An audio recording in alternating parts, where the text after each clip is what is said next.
I saw something on Verify. It's not just absolutely absurd, it's a direct example of what misinformation is. Some vehicles even have remote start features that make this easier, And as a result, I got very upset, and my brain can't even process the fact that this was on national news. But here we are, so let's take a look at it, shall we? a viewer reached out to ask if warming their car could actually damage their engine.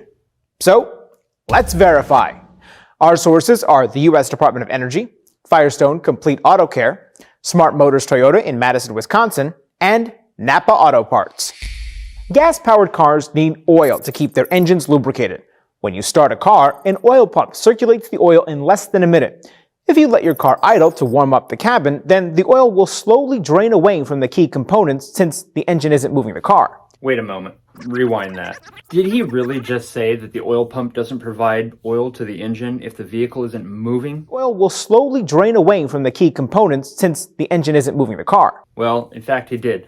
But here's the caveat. Now, at face value, that may sound logical, but if you take a look at the text here, you will see that these two statements were from two separate sources, and when set next to each other are taken completely out of context, but also wrong. The only time oil slowly drains away from key components is when the engine is off. In the past, cars needed to warm up for several minutes to avoid stalling because they used a carburetor. Oh yes, the carburetor. And they have devices on them called chokes to aid in the operation when the engine is cold. So yes, you can also drive a vehicle that has a carburetor when it's cold.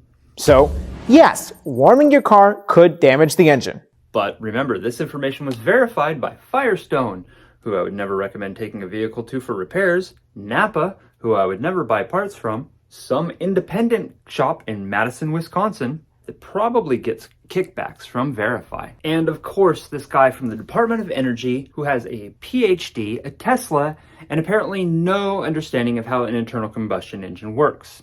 The takeaway from this is no. If your engine is operating properly, the engine will not run out of oil when idling and warming up. There are, however, a couple of reasons you may not want to remote start your vehicle and let it idle for 15 minutes before you get your shoes on, though. One is your safety, and the fact that there's a small percentage of crimes that target people out there who use remote starters, and it alerts potential criminals that you are about to head out for your vehicle. The other would be local emission ordinances and anti-idle smog laws. And since this topic struck a nerve with me, I am going to go ahead and ask any of you educated mechanics to go ahead and chime in with your options or experiences. Or just comment on Mr. Brandon Lewis's Twitter page and tell him what you think about him misinforming consumers and why trying to scare people into buying an electric vehicle is just bad practice. Thank you guys for watching.